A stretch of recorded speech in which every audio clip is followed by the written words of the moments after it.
السلام عليكم ورحمة الله وبركاته. معكم نور الدين في قناة نور إلكترونيك لإصلاح الأجهزة الإلكترونية. اليوم كاين واحد التلفاز من نوع بروند 55 بوصة سمارت تي في أندرويد. هذا التلفاز تعمل، ولكن يوجد فيها المشكل في الشاشة. البروبليم لو ايماج، ما كايناش الصورة في هذا التلفاز. كما ترون تعمل ولكن ضعيفة جدا. الإنارة ضعيفة جدا، ليس فيها ضوء، ولكن إذا استعملت لامبة أو البيل كما ترون، سوف أستعمل هذه اللامبة وسوف ترون اللوغو ديال بروند.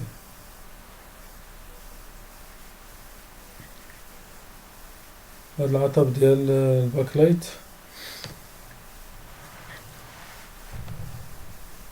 بروند 55 بوصة كما ترون،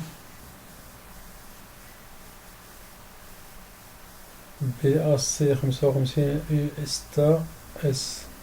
هذا هو الموديل ديال هذا التلفاز سمارت تي في.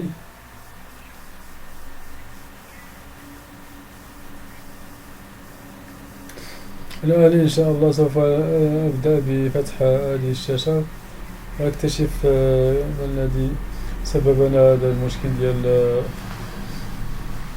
ديال الإضاءة. سوف نقيس بعض الفولتيات، سوف نقيس هذه الليدات بهذا التيستور ديال الليد. هذا التيستور دائما أستعمله في قياس الليدات. ترون هذا التيستور يعطينا إشارة بأن بعض الليدات ليست جيدة. بعض الليدات تعمل، ولكن بعض الليدات لا تعمل.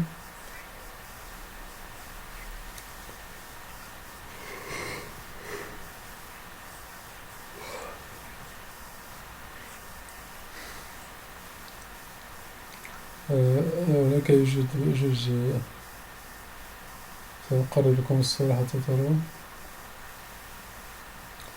الآن إن شاء الله سأبدأ في فتح هذه الشاشة، لأن العطب معروف بأن الليدات هي التي سببت في مشكل ديال هذا التلفاز.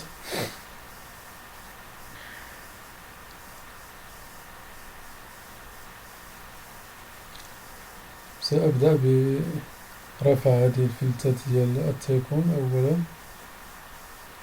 وسوف نبدأ إن شاء الله بفتح بعض البيسات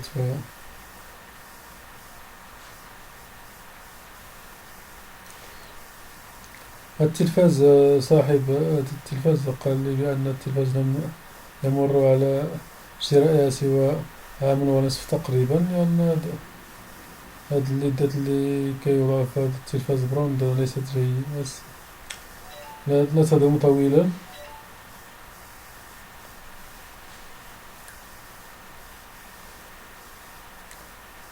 أنا سأبدأ إن شاء الله بفتح البالين حتى نرفع هذا البلاستيك الفوقي.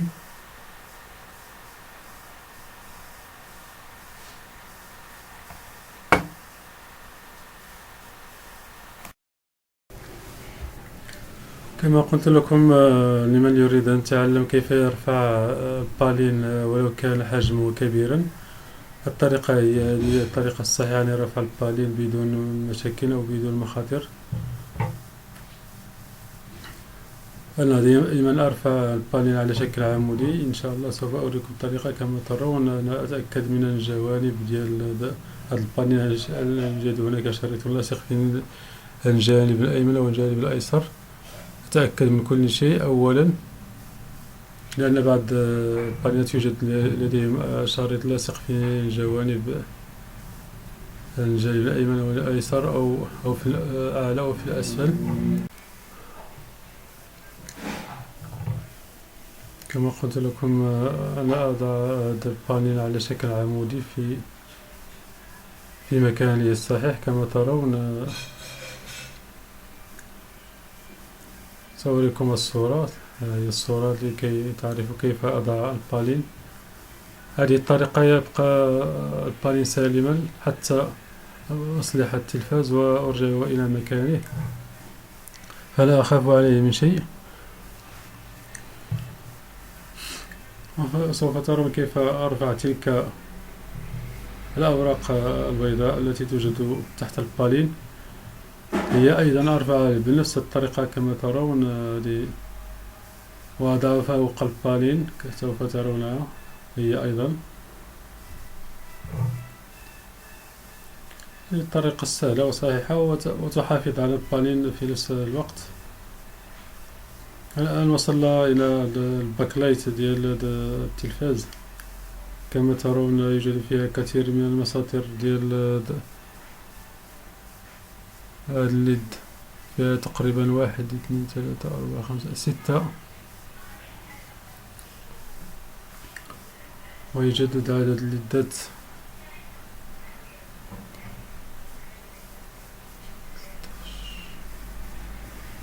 تقريبا كل مسطرة يوجد فيها 13 ليد.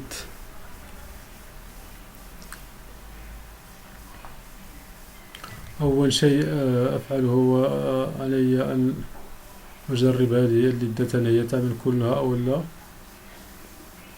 سأجربهم الآن إن شاء الله.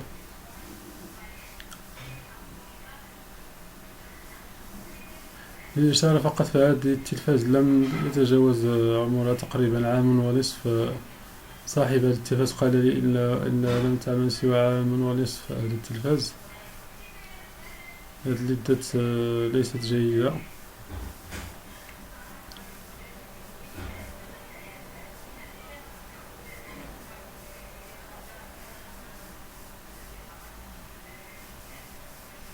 كما ترون بعض هذه الليدات تعمل ولكن بعضه لا يعمل. كما ترون هذه مسطرة يوجد فيها تقريبا 4 ليدات لا تعمل، ولكن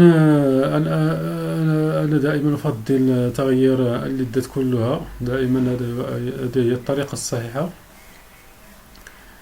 لأن هذا الليدات عمرها قصير جدا. عندما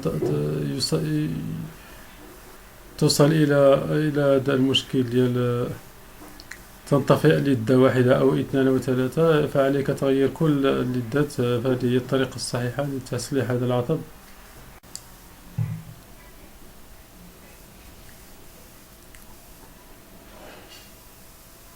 كما قلت لكم الليدات فيهم تقريبا لديها عمر محدود، يعني تقريبا يعملون 10,000 أو 12,000 ساعة تقريبا وتموت هذه الليدات. أنا دائما أفضل تغيير كل المسطرات لهذا التلفاز، لأن حل الترقيع ديال هذه الليدات ليس جيد. فأغلب الشاشات يوجد فيهم هذا العطب ديال هذا المشكل ديال الباكلايت.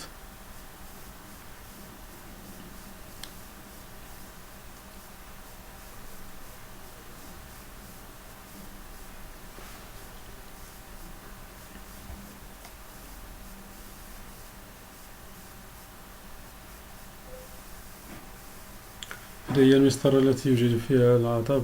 سأجربها الآن حتى أكتشف العطب الذي يوجد في هذا الباكلايت.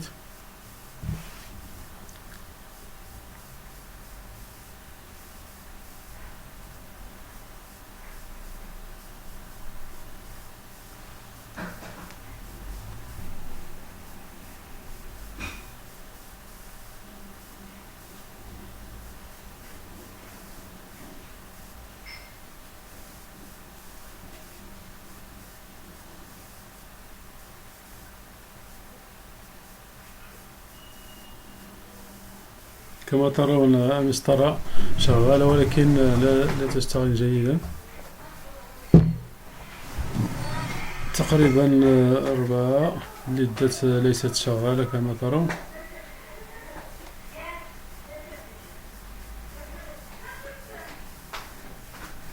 هذا هو العطب اللي يوجد في هذا التلفاز.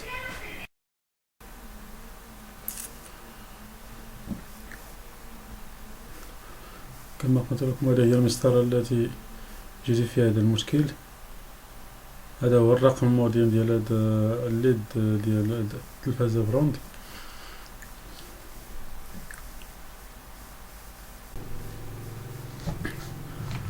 الآن إن شاء الله سأبدأ برفع هذا الورق ديال هذا الليدات. سوف أنزع جميع الليدات من مكانها، وسوف أبدلها بالليدات جديدة إن شاء الله كما قلت لكم، لأنني دائما أستعمل هذه الطريقة الصحيحة لتبديل الباكلايت ديال التلفاز بروند أو ال جي أو سامسونج،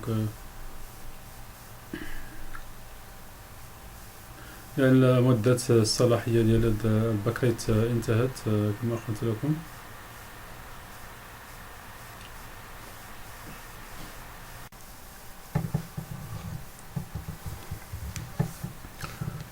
هذا الباكلايت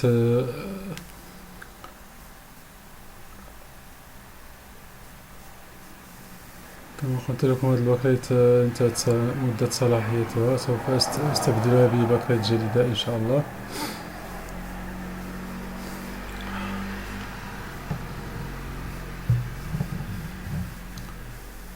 إذا اضطر لوقف الفيديو واحد نجيب الباكلايت جديدة إن شاء الله، وسوف أوريكم الباكلايت الجديدة إن شاء الله. الآن بعد ما اشتريت الباكلايت الجديدة لقد وجدت باكلايت تعمل لتلفاز ام جي اس تباع في المجازات الجداد، ولكن كاين واحد المشكل في الفيش الكابلات ديال التركاب ديال الفيشات ديالها ماشي بحال. غادي نستعمل المكوات للحم هذا الباكلايت كما ترون.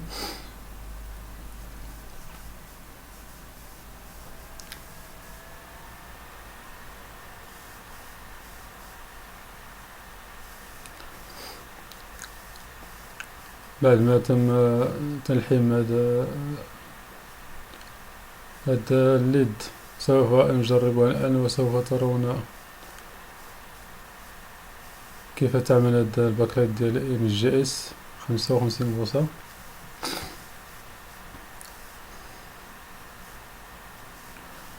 كما قلت لكم نفس المقاييس ديال الباكلايت ديال برود، ولكن كاين واحد المشكل كما قلت لكم ديال لي فيش، وكاين واحد شويه ديال الاسباس بين هاد الليد وهذا، كاين واحد شويه ديال الاختلاف، ولكن داك الشويه غادي نداركوه ان شاء الله. دابا غادي تشوفوا معايا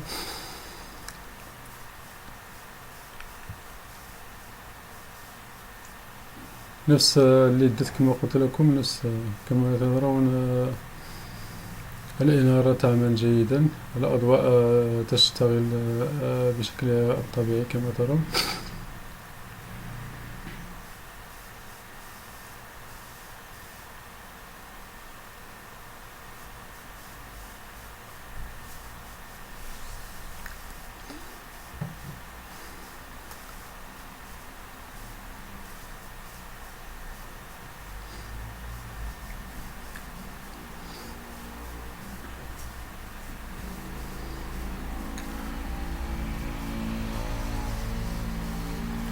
إلا تعمل جيدا سوف أبدأ بتركيبها إن شاء الله كما قلت لكم.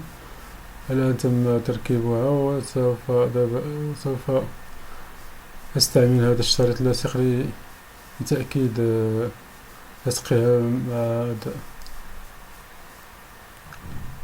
الجهاز كما قلت لكم. الآن أصبحت تشتغل بشكل جيد كما ترون.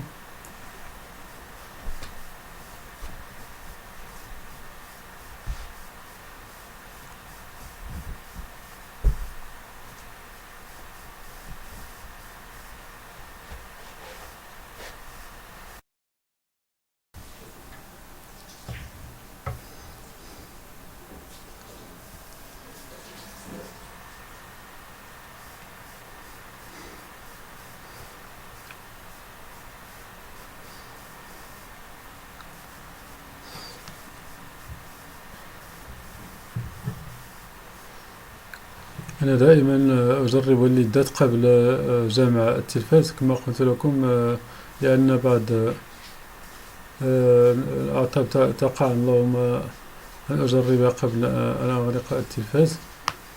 تجربها تقريبا نصف ساعة أو ساعة تقريبا، وتتركها تشتغل حتى تتأكد من أن التلفاز تشتغل جيدا.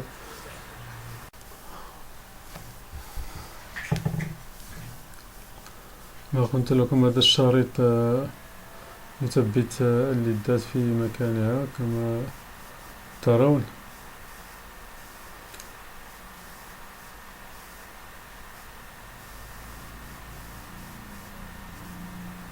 هذه الليدات يوجد لديها كما قلت لكم شريط لاصق أصلي، ولكن أنا أفضل أن أستعمل هذا لكي يثبتها في مكانها كما ترون، لأن الحرارة تتسبب في رفع هذه الليدات من مكانها، ولو يوجد عندها شريط لاصق في الأسفل، ولكن أفضل أن أزيد هذا الشريط اللاصق من الأعلى لأنه جيد.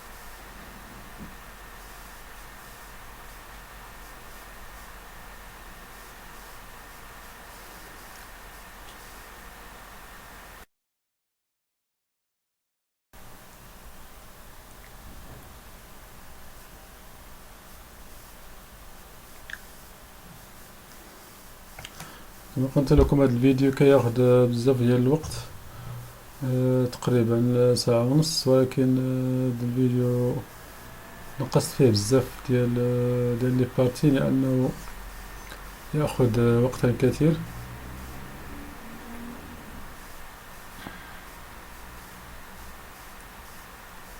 كما كتشوفوا دابا هاد الليدات كلهم درت لهم هذا الشريط اللاصق باش يلصقوا مزيان.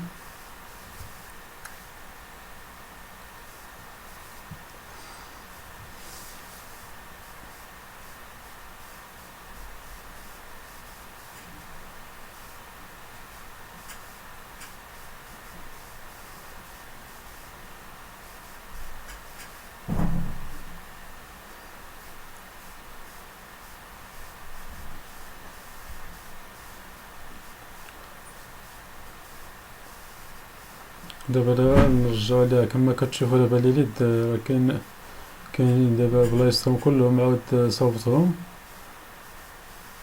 تقريبا. جميع الليدات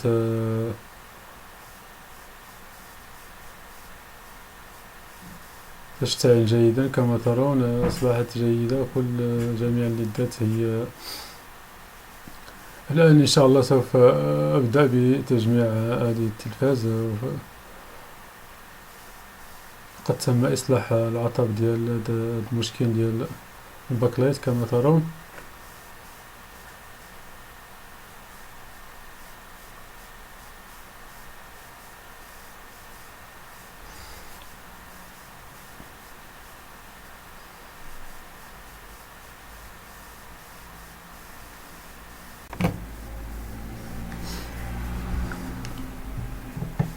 كما ترون جميع الليدات تعمل جيدا، لم يعد هناك عطب ديال الباكلايت.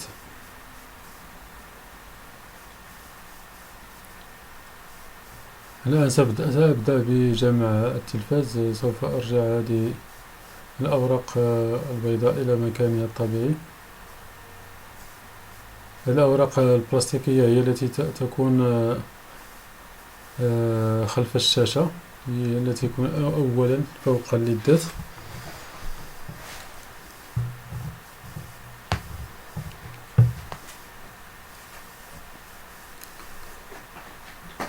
وثانيا البلاستيك الجانبي لقد وضعته في مكانه، والآن سوف أوريكم طريقة كيف تركبون البالين في مكانه. كما ترون سوف أوريكم طريقة كيف إنزال هذه الشاشة إلى مكانها الطبيعي.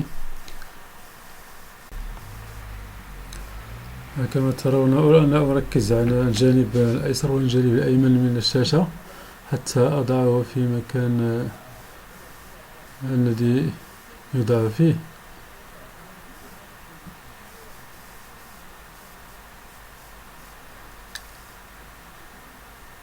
وأضعه في مكانه كما ترون، أصبح على مكانه الطبيعي كما ترون،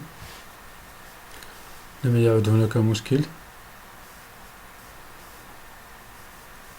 وتأكد من الجانبين أنه على مكانه كما ترون.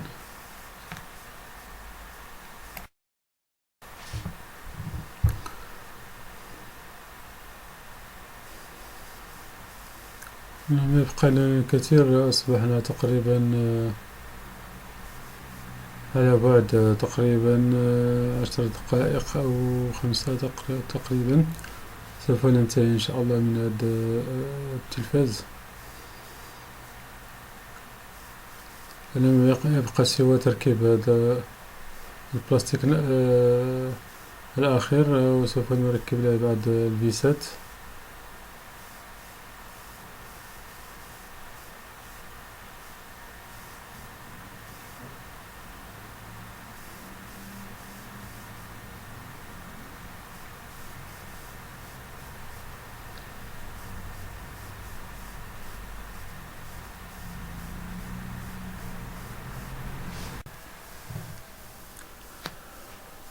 إن شاء الله سوف نبدأ بجمع هذا التلفاز، لم يبقى شيء كثير.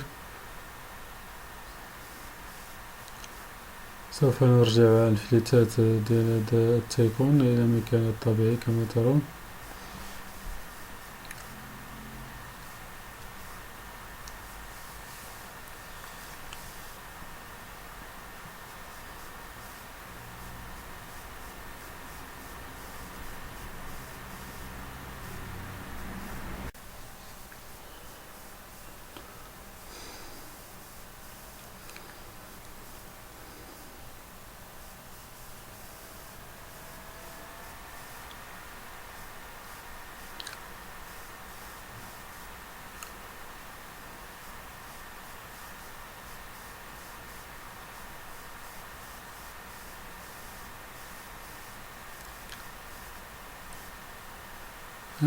انتهينا من تركيب هذا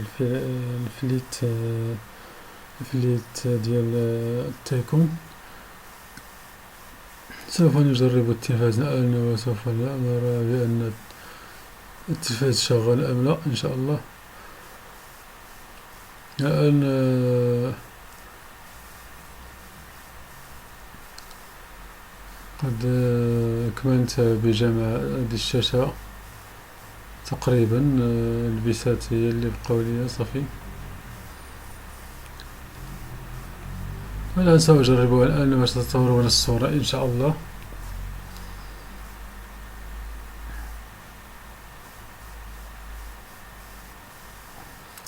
كما ترون أصبحت الشاشة جيدا تعمل بشكل جيد. أتمنى إن شاء الله أن تشاركوا معي في هذه القناة، قناة نور إلكترونيك، حتى يصلكم ديما جديد في هذه القناة. اعملوا لايك للفيديو أو اضغط على الجرس حتى يصلك ديما الجديد في الفيديوهات ديال قناة نور إلكترونيك. وأتمنى لكم يوما سعيدا، وشكرا لكم على مشاهدة هذا الفيديو. السلام عليكم ورحمة الله.